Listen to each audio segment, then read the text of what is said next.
Jadi kalau dari tugas kita sendiri itu kita harus disuruh buat mewawancarai tentang analisis what how for whom gitu Kak. Mulai dari apa sih jasa yang Kakak tawarkan, terus juga apa aja gimana caranya Kakak menawarkan itu ke orang-orang, terus juga siapa target Kakak. Tapi ini mungkin lebih menjurus lagi, jadi ada banyak pertanyaan. Boleh? Oh, di interview nggak apa-apa, boleh santai aja. Ini sambil dimakan boleh? Iya, mau. Makasih.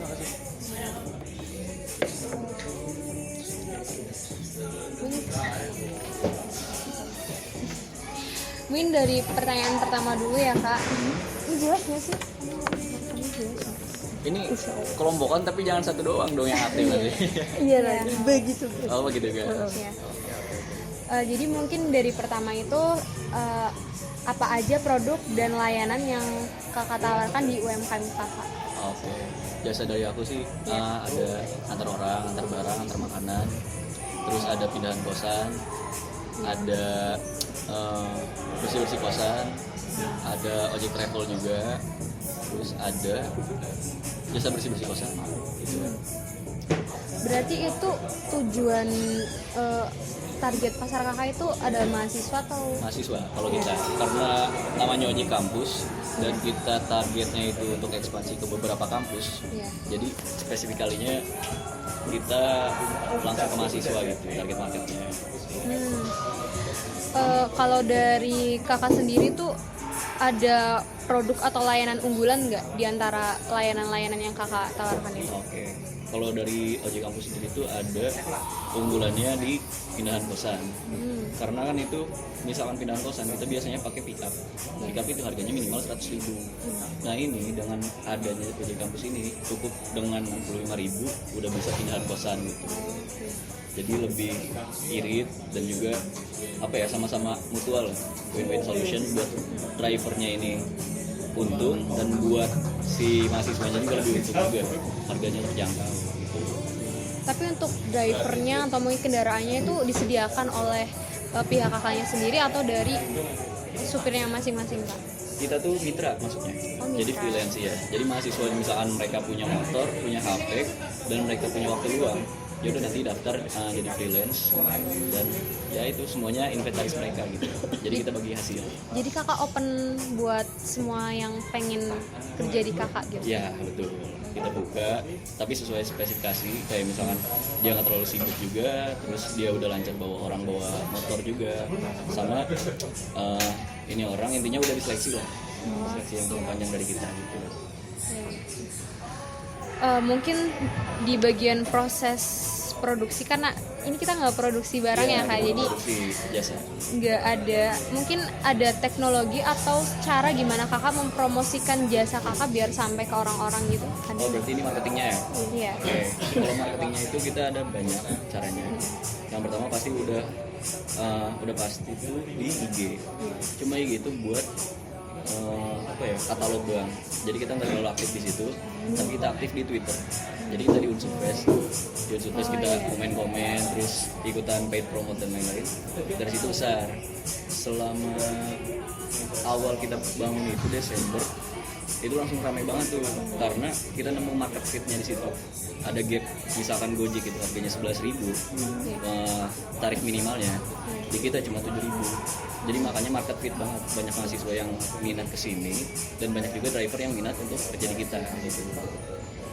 Untuk marketingnya selain itu juga ada di sebar pamflet kalau offline-nya ya.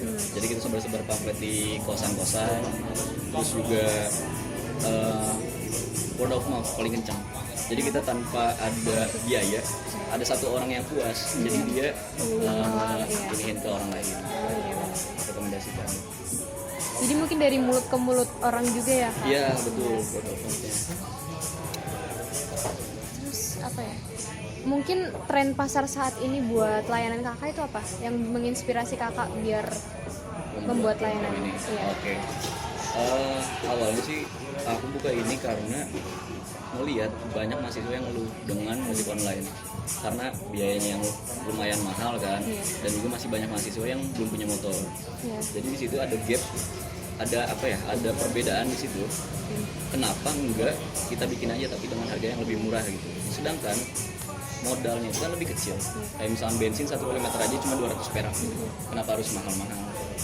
Nah, kita bikin kayak gitu, terus ternyata sesuai sama yang diinginkan market. Jadi di situ sampai sekarang alhamdulillah masih berkembang, walaupun ada beberapa rintangannya lah. Gitu. Berarti ini dari 2023 Kak atau dari 2022? Masih baru tapi udah ini ya. Alhamdulillah. Kamu mau nanya nggak? Kamu mau nanya?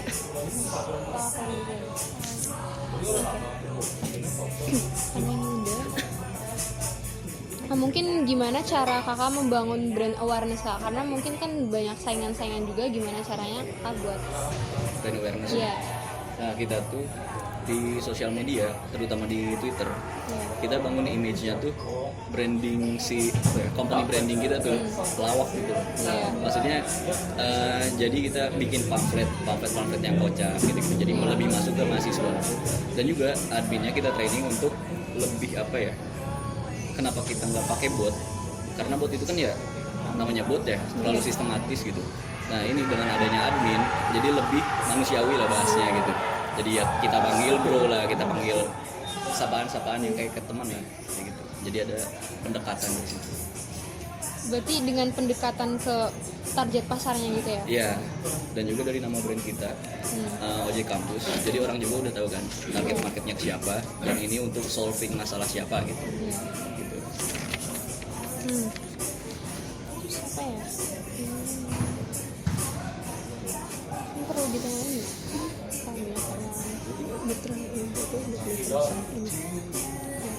Mungkin mau tanya kak, buat mitra saat ini tuh kakak ada berapa ya? Mitra total dari awal. Total dari awal kurang lebih udah 80-an, tapi itu turnovernya tinggi. Jadi karena mahasiswa ya namanya juga, sebulan keluar gitu, misalnya mereka udah sibuk, jadi mereka keluar dan lain-lain. Kurang lebih ada 85, dan yang sekarang ada tuh yang aktif ya 10. Udah ngasilin 80 alumni lah intinya segitu. Itu berarti gimana caranya kakak buat mengatur dan mengelola karyawan kakak itu biar tetap stay di situ atau tetap? Kalau itu susah turnover, karena kita juga nanya ke teman-teman pegiat UMKM sini, kayak coffee shop ini contohnya.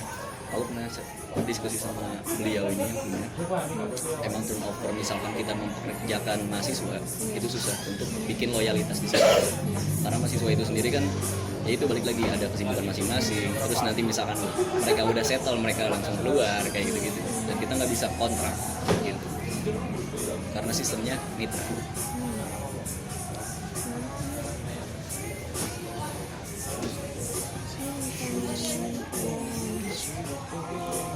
Apa ya, kualitasnya nggak memastikan kualitasnya. Mungkin ini kak, gimana kakak tuh memastikan kualitas layanan kakak itu baik dan diterima orang? Oke. Kalau buat layanan yang pasti tepat waktu pertama. Terus selanjutnya kita selalu ambil orderan itu, apapun itu gitu ya. Jadi misalkan walaupun itu orderan cuma 1 kilometer, ya kita ambil. Kayak misalkan jajan cilok doang, ya udah kita ambil itu jajanan itu. Karena dari situ juga selanjutnya mereka bakal order yang lebih besar lagi gitu. Kayak misalkan dia mau mudik ke Cilacap, ya kita antar juga gitu. Berarti lebih menghargai Ya yang yang customer mau gitu apa aja. Bahkan kita pun pernah banyak orderan aneh-aneh gitu, maksudnya kayak kasih makan kucing, terus kayak pasang galon, pasang gas, kayak gitu-gitu, hal-hal yang remeh-temeh lah. Tapi kan banyak orang yang nggak bisa, jadi kita bantu di situ, driver kita ready, ya udah di situ. Karena kamu mau nanya gantian? Kamu mau gantian atau enggak? Belum sih, masih ini. Mungkin lagi ya. Oh iya, oke. Mas Indra aja tadi kesini gak mas? Nggak tahu loh, saya baru berangkat sore. Oh baru berangkat? Iya. Makasih ya. Enggak. Kayak ada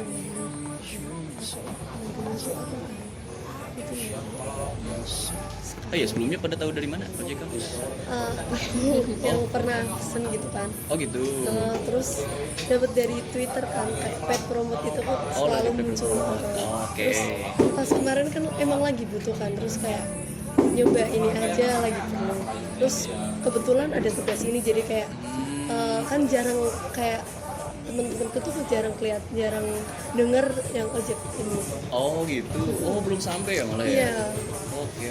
Soalnya kan nggak semua pada main Twitter kan. Bener sih, Nah, buat di jadi, IG juga ya. Oke, siap.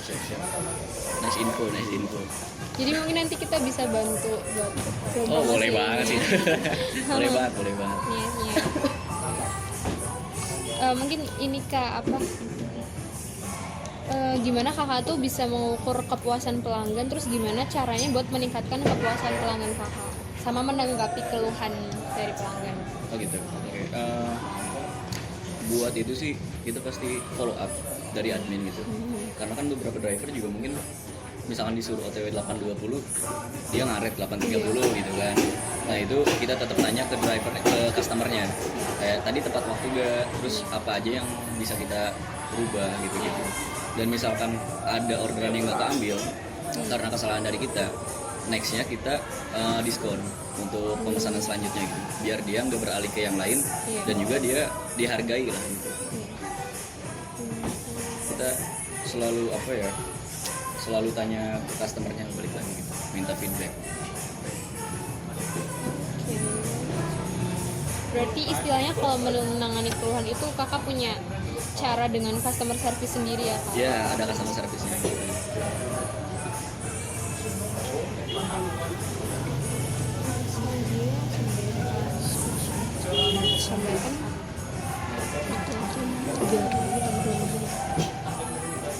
Mungkin kayak yang kakak bilang tadi tentang hambatan nih Kak, apa aja hambatan yang sama ini ada di usaha kakak? Hambatan yang pertama pasti ada di founder, ada di ownernya. Karena tanpa owner si usaha itu jalannya kurang mulus gitu. Walaupun sistemnya kita udah buat dan kita udah bisa autopilot, kayak misalkan admin udah ada, driver udah ada, walaupun kita misalkan aku muli ke Bogor, ini ojek kampus tuh masih jalan gitu. Cuma untuk strateginya pasti kan terhambat ya. Nah itu, aku sekarang lagi skripsian, jadi nggak bisa terlalu fokus di ojek kampus ini buat pengembangan strategi dan lain-lain. Dan ya itu masalah terbesarnya yang pertama. Terus yang kedua, udah mulai bermunculan banyaknya kompetitor. Bahkan ojek kampus sendiri yang kita dikhianatin lah sama driver sendiri. Ya. Jadi driver sendiri tiba-tiba nggak keluar, dia masih di dalam grup sebagai driver. Tiba-tiba dia bikin brand sendiri, Ojek Sudirman. Nah dari situ ya kita sih nggak apa-apa ya karena itu legal juga kan. Tapi ya kita mikir aja, mungkin didikan orang tua dan lingkungan dia kayak gitu. Dia rela mendapatkan uang cuma segitu doang gitu, beberapa juta, tapi rela ngehianatin yang udah ngebantu dia gitu. Jadi kita santai aja. Cuma tetap itu ada hambatan gitu. Itu merupakan hambatan karena adanya kompetitor. Terus yang ketiga, SDM yang belum mumpuni, belum terpenuhi lah. Jadi kayak misalkan yang tadi drivernya keluar masuk, jadi kita harus seleksi lagi. Terus admin juga yang misalkan dia lagi kuliah nggak bisa aktif terlalu gitu, kayak gitu. Jadi SDM juga.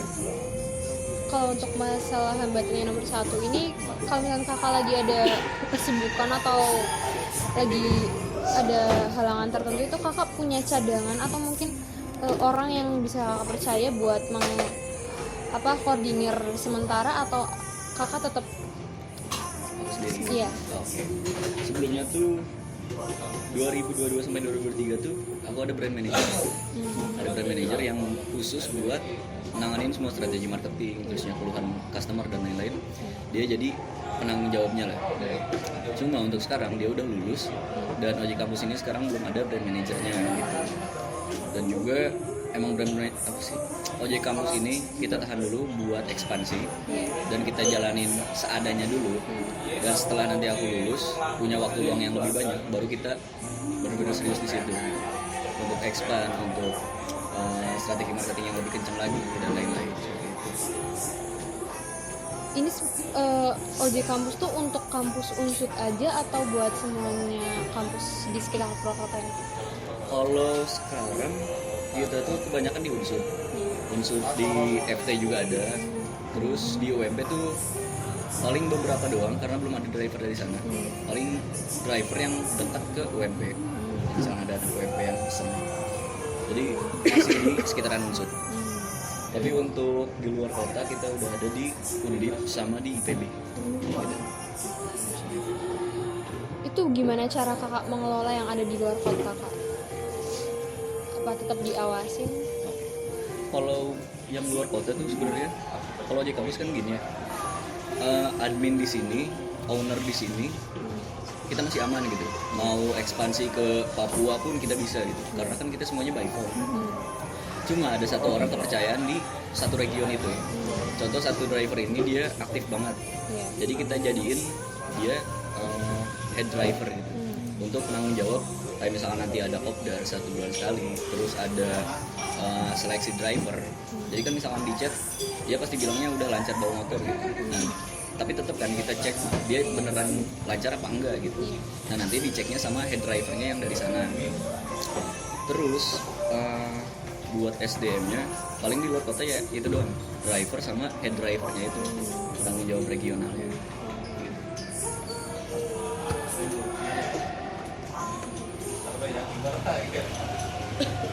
Apalagi?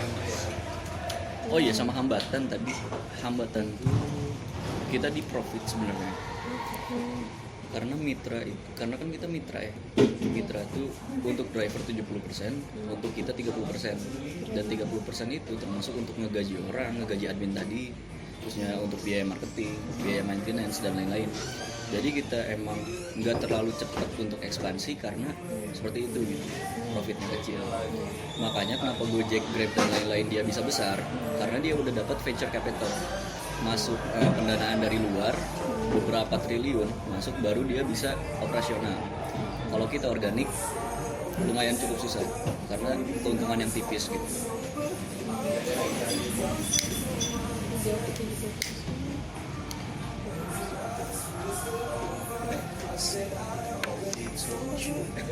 Mau nanya gantian ini nggak sih? Biar kamu masuk, gantian biar Vena masuk. Ini nggak terlalu formal, nggak apa-apa kan ya? Nggak apa-apa. Santai kan? Saya. Ngerokok nggak apa-apa?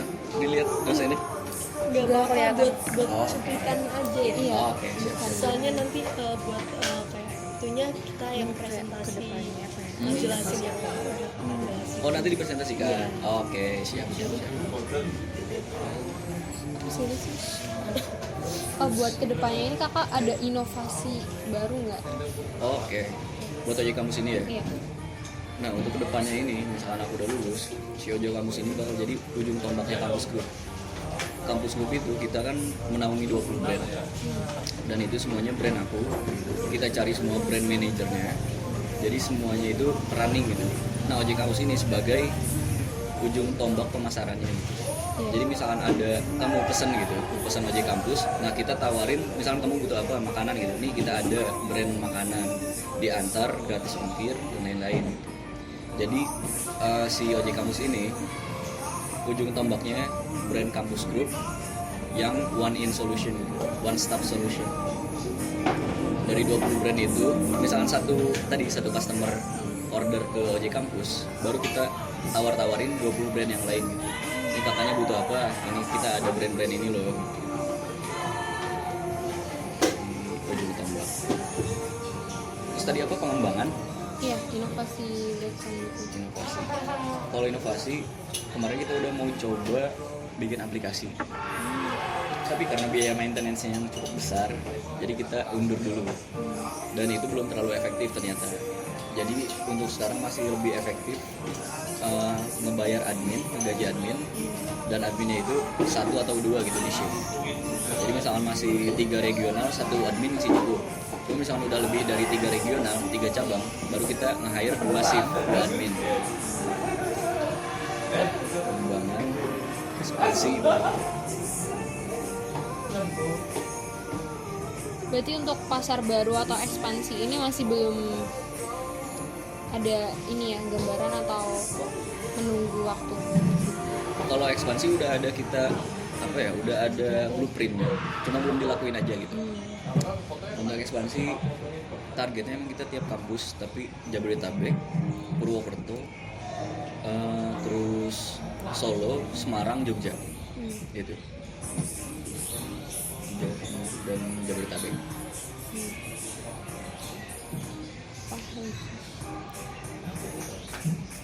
Tadi buat meningkatkan kinerja udah ya? Udah apa belum? Gak tau. Kayaknya udah sih. Tapi belum deh. Mungkin gimana cara kakak mengatasi hambatan-hambatan yang udah kakak sebutin tadi? Hambatan ya. Cara mengatasinya? Untuk yang pertama sih sebenarnya balik lagi ke diri aku ya, karena skripsi itu ngabisin banyak energi ternyata daripada ngejalanin bisnis. Itu kemungkinan aku usahain untuk lulus dulu, jadi belum bisa terlalu deep into bisnisnya itu. Jadi mending sekarang fokus di skripsi, kelarin, baru all in di usaha ini gitu. Terus untuk yang kedua itu kompetitor. Untuk kompetitor kita bisa menyesuaikan gitu. Kayak misalkan harga dia pasang lebih rendah kayak yang tadi driver kita bikin brand baru dengan harga yang lebih rendah tapi dengan sistem yang sama. Itu kan udah licik termasuknya. Dia udah nyontek sistem kita dan lain-lain. Jadi kita samain turunnya, tapi kita pakai pendekatan ke customer yang lebih asik gitu. Jadi nggak ada gap. Kayak misalkan kita kan pesan Gojek ya kita dengan driver kan bahasanya. Nah ini kita tuh lagi bikin konsep bahwa customer tuh pesan dengan teman gitu, jadi bukan dengan driver gitu.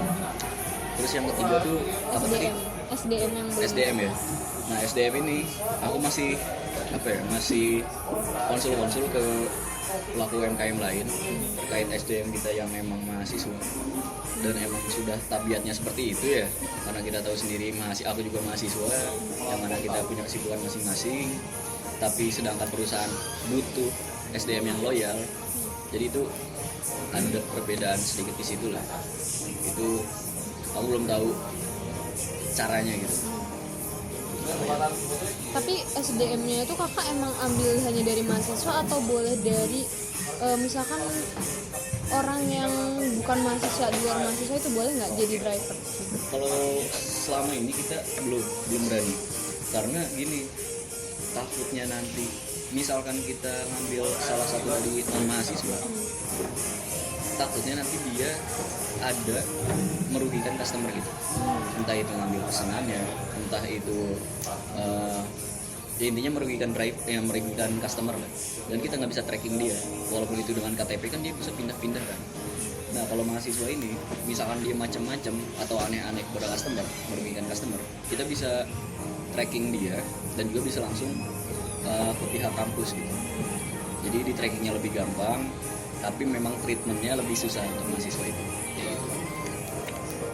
Dan juga orang luar itu misalkan non mahasiswa, dia pasti lebih banyak butuh uang, jadi lebih banyak komplainnya nanti, terusnya lebih banyak tuntutannya dan lain-lain. Kalau di situ kita belum cocok. Untuk di brand lain kita memang SDM-nya non mahasiswa, tapi untuk di kampus ini kita fokuskan di mahasiswa. Kalau untuk profit sendiri gimana cara mengatasinya? Profit yang tadi permasalahan profit. Iya, hambatannya. Oke. Kalau buat profit sendiri, kadang aku juga ngambil orderan. Jadi gini, dulu tuh kan ini udah autopilot. Aku fokus usaha di Bogor, dan si ojek kampus ini jalan sendiri. Tapi ternyata nggak ada profit untukku. Tapi si ojek kampus ini masih jalan gitu. Jadi untuk menyelesaikan masalah profit ini, mau gak mau aku yang turun gitu, sebagai driver. Aku owner tapi as a driver juga. Jadi intinya si UMKM ini bisa dibilang sosiopreneur juga, karena kita ternyata nggak ngambil keuntungan gitu, tapi alhamdulillahnya ngebantu banyak driver. Bahkan banyak driver yang bilang ke aku sendiri, waktu itu dia nggak ada uang untuk makan, tapi dia alhamdulillah yang ngambil satu orderan, dia udah bisa mungkin makanan 2 kali gitu. Dia makan 2 kali udah terpenuhi dari ngambil orderan itu. Jadi ya kalau ini intinya aku nggak ngambil untung kalau di ojek kampus ini, tapi ngambil untungnya di brand lain. Yang tadi aku bilang, si ojek kampus ini bakal jadi ujung tombaknya Kampus Group gitu, sebagai media pemasaran.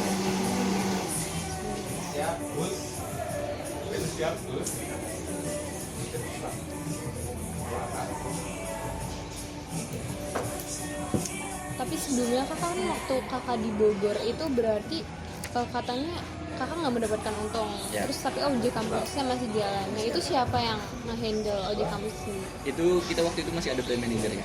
Gitu. Jadi brand manager dapat gaji juga, admin udah tergaji, driver udah bagi hasil yang tadi 70% 30%, itu udah clear semua. Masih ada sisaan sedikit dan itu buat biaya marketing gitu. Jadi emang buat sparean buat akunya nggak ada gitu. Itu emang ketentuan dari brand manajernya atau dari kenapa pada saat itu kakak tidak mendapatkan benefit? Oh, karena emang nggak ada gitu. Karena emang semuanya habis buat biaya-biaya. Semuanya biaya gaji, biaya marketing tadi, terus yang biaya gaji driver dan lain-lain udah habis di situ semua. Tapi alhamdulillahnya dengan autopilotnya si ojek kampus ini, brand lain pun ikut naik awareness-nya gitu. Jadi orang-orang lebih tahu, oh ternyata Kampus Group tuh, ojek kampus tuh termasuk Kampus Group, dan Kampus Group itu punya banyak brand lain gitu. Kayak gitu. Kalau boleh tahu Kampus Group ini maksudnya brandnya tuh apa aja? Brandnya, wah boleh dilihat di Twitter. Tadi yang punya Twitter siapa? Boleh dicek tuh ada di profilnya. Jadi pada intinya ini asal mulanya itu Kampus Group, dan ojek kampus itu salah satunya dari Kampus Group. Iya, salah satu brand dari Kampus Group. Dan Kampus Group ini juga punya kakak. Iya, aku yang foundernya. Unsur fest aja. Unsur fest tuh di Dan oh iya, hambatan satu lagi tuh ini, aku diblokir Unsur Fresh. oh lah tapi itu masih bisa paid promote. Harus bayar. Nah itu aku nggak tahu ya, spekulasiku tuh ada permainan di belakangnya itu. Jadi kita alhamdulillahnya udah besar. Nah aku kenal owner yang si Unsur Fresh itu, ternyata emang problematik. Banyak orang-orang yang emang pernah bikin trade kan waktu itu yang permasalahan Unsur Fresh dan lainnya itu, ternyata banyak yang diblokir secara sepihak. Dan juga misalkan dia ngomongin politik, terusnya kampus dan lain-lain itu banyak yang dihapus kan, kayak gitu ternyata. Dan itu ada kemungkinan dia menangin kompetitor yang driverku bikin brand itu, kemungkinan. Cuma itu belum tahu pastinya gimana. Kayak gitu. Blokir hambatan tuh. Jadi dengan diblokirnya Unsur Fest ini efeknya apa kak? Oh itu pemasarannya turun banget sekarang. Dulu yang kita misalkan ada orang nanya ada makanan enak gak gitu di Purwokerto, nah kita sering jawab kan, jawabnya juga kadang ngasal gitu kan, coba nyobain di ini Banyumas Motor gitu, itu kayak ada oseng oli gitu kan, itu kan lumayan rame ya. Tapi dengan kita diblokir, jadi awareness untuk maba-maba tuh kurang sekarang. Bahkan dulu tuh kita dari 2022 sampai 2023 akhir kita nggak pernah paid promote sama sekali. Jadi organik, naik sendiri karena tadi sering komen kayak gitu-gitu. Terus yang sering kita rekomendasiin makanan apa aja, terus apa gitu. Baru sekarang aja ada import. Mungkin ada cara lain nggak kak? Misalkan nggak lewat Unsur Fest deh, ada atau misalkan ada akun Unsur atau akun semacam ini yang lain tapi yang bisa membantu pemasaran. Kakak ada kepikiran nggak buat ikut komen-komen di? Nah kalau itu aku udah bikin channel marketingnya kan. Channel marketing itu buat apanya ya, media-media marketingnya. Salah satunya ada di Telegram. Jadi kita emang harus nyediain apa ya, kita harus nemu salah satu wadah yang emang naungin banyak orang gitu, biar pemasarannya efektif. Contohnya ada grup pusat UTBK Unsur di Telegram itu kan. Nah, kita masukin di situ biar sekalinya kita kirim banyak yang aware gitu, banyak yang lebih tahu daripada kita satu-satu kayak ngasih pamflet kan, itu lebih banyak pengeluarannya dan itu lebih banyak tenaga yang terbuang gitu. Jadi kita lebih cari wadah apa saja yang ada di Unsur, contohnya info Unsur, dana Unsur dan lain-lain, baru kita masukin di situ. Atau mungkin sekarang di WA sama IG juga udah bisa bikin broadcast sama channel gitu. Oh iya, itu belum aku ini nih, belum aku coba karena itu minimal $1 per hari dan itu awareness-nya belum terlalu efektif menurutku. Jadi konversi dari orang misalnya, oh ada ojek kampus ternyata, cuma kan belum tentu langsung pesen kan. Jadi by insiden aja misalnya dia butuh gitu. Jadi belum terlalu efektif untuk ads Instagram itu, ads Instagram, ads WA. Ada lagi nggak? Ancaman udah ya. Tujuan jangka panjang lebih ke motivasi gitu kan.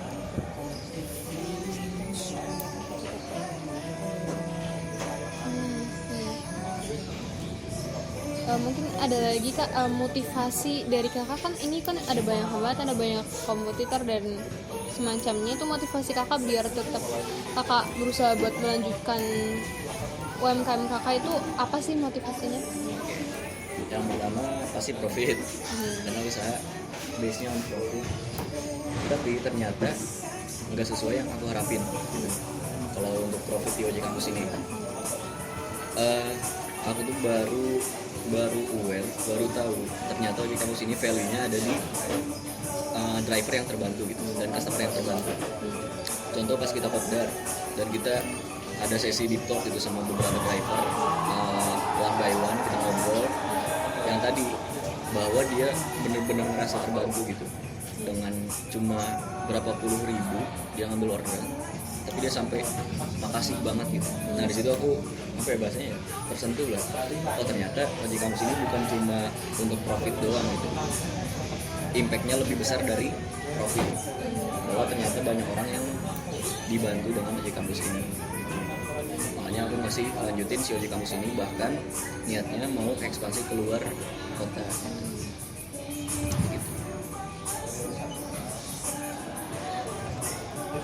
Kalau aku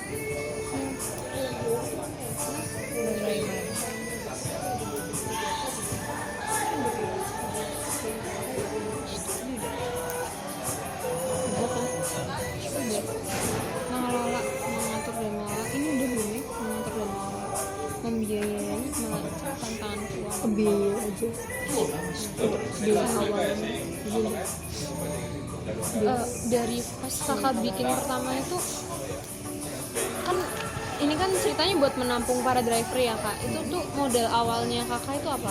Modal awal, Iya. investasi Iya. investasi awal tuh nol serius. No. Karena investasi awal tuh pasti kan yang udah dipunya ya, kayak HP contohnya, terus yang motor itu udah dipunya dan itu termasuknya bukan investasi usaha karena kita pakai buat daily juga dan lain-lain. Jadi hitungannya awal mulai itu bener-bener nol. Dengan nol itu kita bisa ngasilin berapa, itu kan termasuknya udah lumayan bagus ya tanpa ngeluarin modal. Tapi ternyata sekarang wah harus ngeluarin uang yang lebih banyak gitu untuk biaya marketingnya. Jadi udah nggak relevan usaha nol modal gitu, karena sekarang semuanya serba bayar untuk kampus gue ini. Dan ini tuh dari kakak sendiri yang awalnya melayani itu kakak sendiri atau udah mengambil beberapa Oh enggak, driver? untuk bulan awal 1 sampai 3 bulan tuh masih aku adminnya, aku drivernya, terusnya aku ownernya. Dan dari situ kan ada banyak customer yang pesan, dan situ aku bener-bener all in di situ. Kayak misalkan customer pertama yang pesen, dia butuhnya apa aja, terusnya apa aja yang kurang, dari situ kita perbaiki terus. Jadi kita tahu, oh driver tuh harus apa, terusnya admin harus apa, kita tahu seluk-beluknya lah, biar nanti training driver dan admin tuh lebih gampang, karena kita sebagai ownernya tuh udah ngerasain di aspal, kita udah ngerasain, terusnya jadi admin kita udah ngerasain kayak gitu. Jadi kalau misalnya seadanya ada tantangan dalam hal keuangan ya kak, itu gimana cara kakak manage biar tetap lancar? Untuk keuangan, Iya. untuk keuangan maksudnya misalkan nggak ada profit gitu-gitu. Iya boleh demi. Oke. Untuk masalah keuangan, pasti aku yang turun. Kayak misalkan, oh ternyata nih ojek kampus nggak ada buat biaya marketing gitu. Entah aku nanti nyari investor. Karena untuk brand lain di kampus grup ini udah ada beberapa masuk investor gitu. Tapi untuk ojek kampus ini kita belum masukin investor. Karena alhamdulillahnya tanpa investor pun kita masih bisa buat biaya marketing walaupun kecil gitu. Walaupun kecil. Dan juga tadi aku sebagai owner mau gak mau turun sebagai driver juga. Selain untuk profit, kita juga kan bisa langsung ngobrol ke customer gitu, gimana ojek kampus tuh gitu. Terusnya tahu dari mana ojek kampus dan lain-lain. Kita sambil ngobrol di jalan, kita lebih tahu customer, dan customer pun lebih nyaman dengan ojek kampus itu sendiri. Karena kan treatnya driver sama treatnya owner tuh pasti beda ya. Pasti driver tuh, wah ini mah usaha orang, jadi gue seperlunya aja gitu ngobrol sama customer. Nah aku sebagai owner pasti kan pengennya bikin customer itu puas banget ya. Yaudah kita di motor ngobrol-ngobrol panjang, dia mau curhat apapun itu, cerita nabi pun aku layanin gitu. Mungkin ini ada yang kelewat kak, tentang mengelola UMKM kan, mulai dari pembagian tugasnya nih. Misalkan dari pembagian dalam, ada yang bersih-bersih kos, ada yang pindahan ini, itu gimana cara kakak pembaginya dan mengelola? Oke, untuk SDM berarti ya. Untuk SDM kita emang udah training dulu.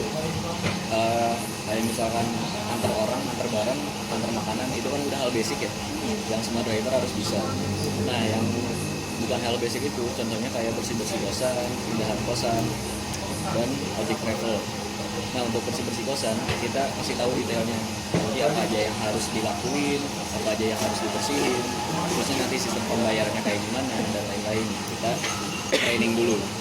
Terus untuk pindahan kosan, nanti si driver ini kita kasih tas yang untuk pindahan gitu, tas motor.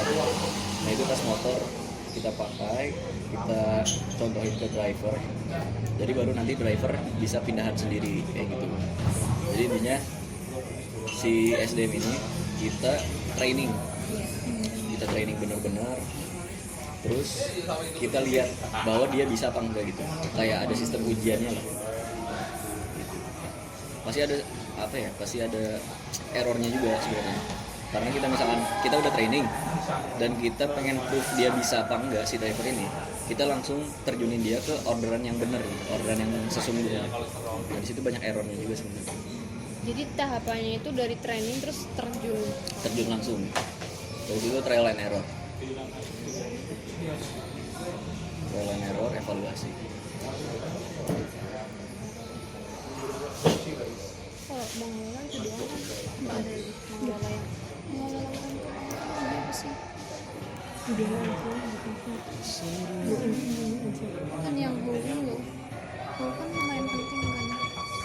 Gimana mengelola UMKM itu maksudnya Udah dengan cara apa maksudnya? Ini SDM, keuangan. terus kayak bantu si ini nih grupnya gitu kan. Itu kan pemasaran juga. Kalau sama yang Meva udah Yang dipin.